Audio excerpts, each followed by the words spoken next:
আর royal এনফিল্ডটা আমার মতে ইন্ডিয়ানদের মতো দুই সাইডে দুইটা দুধের গেলেন থাকবে, লুঙ্গি পরা থাকবে, শার্ট একটা পরা থাকবে, শার্টের 3 নাম্বার বোতাম পর্যন্ত খোলা থাকবে, ওই অবস্থায় চলে যাব বাজারে দুধ বিক্রি করার জন্য। এইটাই রয়্যাল এনফিল্ডের সাথে যায়।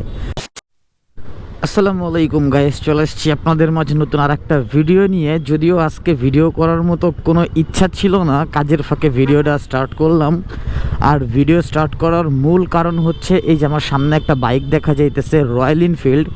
তো আমি রেগুলার লাইফে আজকে প্রথম আমার সাথে তাল মিলায়ে, রাস্তার সাথে তাল মিলায়ে চলা এই প্রথম দেখতেছি রয়্যাল এনফিল্ডটা, যেটা কিনা একদম রেগুলার টাইমে, রেগুলার বেসিসে সকালবেলা রাস্তায় দাপিয়ে বেড়াচ্ছে। বিষয়টা হয়েছে এরকম, তো তাই ভাবলাম যে ভিডিওটা করে ফেলি। আর যদিও আননোন পারসন, পরিচিত হলে বাইকটা থামিয়ে জিজ্ঞেস করতাম সে কতদিন আগে বাইকটা নিছে, ইভেন পারফরমেন্স সে কেমন পাইতেছে, কেমন মজা পাইতেছে।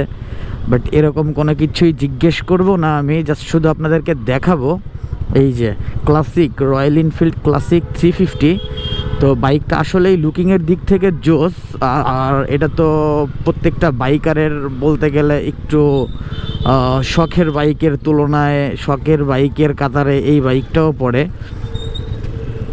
তবে ইনি মনে হয় চলে যাবে বাম সাইডে, বাম দিকে চলে যাবে, নিকেতনের দিকে চলে যাবে, তাই আর মনে হয় ভিডিও করা হইতেছে না এনার। যাক, ভালো লাগলো দেখে। যদি সোজা যাইতো তাহলে আরও বেশি ভালো লাগতো। যাক, এই ওসিলায় ভিডিওটা করতে থাকি, সমস্যা নাই। তো এখন যে বিষয়টা হইতেছে সেটা হইতেছে রয়্যাল এনফিল্ডের কতটুকু কার্যকারিতা আমার কাছে মনে হয়। পার্সোনাল দিক থেকে যদি বলতে যাই, রয়্যাল এনফিল্ড আমার কাছে ভালো লাগে, বাট অলওয়েজ ইউজের জন্য রয়্যাল এনফিল্ড আমার জন্য না। কারণ আমি রয়্যাল এনফিল্ড অতটাও রেগুলার ইউজের জন্য অতটাও পছন্দ করি না। সেকেন্ডলি যে ব্যাপারটা হয়েছে, বাংলাদেশে কিন্তু অলরেডি 350 সিসি পর্যন্ত লিমিট দিছে। তো ভরপুর পরিমাণে 350 সিসির বাইক বাংলাদেশে আসতেছে।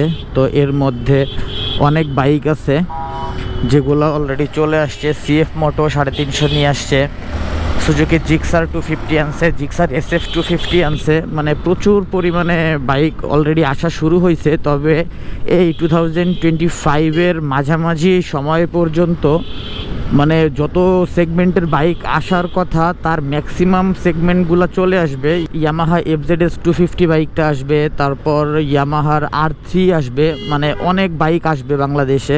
আমাদের দেশের অনেকেই আছে যে ওইসব বাইকের দিকে এখনও মানে আশা নিয়ে বসে আছে, তো ওগুলো আসবে। তবে আমার পার্সোনালি খুব পছন্দের বাইক হইতেছে, সেটা হইতেছে বাজাজ পালসার RS 200।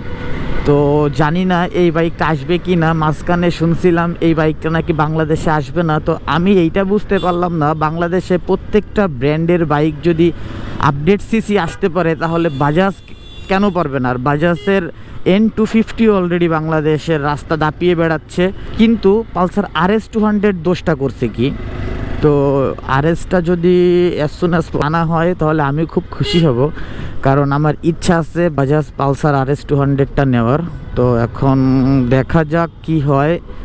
তো এই রয়্যাল এনফিল্ড ছাড়াও যেমন আদার্স যে বাইকগুলো আছে, সর্বপ্রথম বাংলাদেশে আপডেট সিসির যদি কোনো বাইক এসে থাকে সেটা হইতেছে রয়্যাল এনফিল্ড। আর রয়্যাল এনফিল্ড একটু মুরব্বি, একটু বয়স্ক মানুষদের জন্যই ঠিক আছে। আর রয়্যাল এনফিল্ডটা আমার মতে ইন্ডিয়ানদের মতো দুই সাইডে দুইটা দুধের গেলেন থাকবে, লুঙ্গি পরা থাকবে, শার্ট একটা পরা থাকবে, শার্টের 3 নাম্বার বোতাম পর্যন্ত খোলা থাকবে, ওই অবস্থায় চলে যাব বাজারে দুধ বিক্রি করার জন্য। এইটাই রয়্যাল এনফিল্ডের সাথে যায় আমার কাছে যেটা মনে হয়েছে। কারণ ইন্ডিয়ার তামিল রাজ্যতে এরকম সিনগুলা অলওয়েজ দেখা যায়, আর যেগুলো আমরা ওইখানে ফেস টু ফেস না দেখলেও যেগুলো আমরা সোশ্যাল মিডিয়ার মাধ্যমে জানতে পারছি।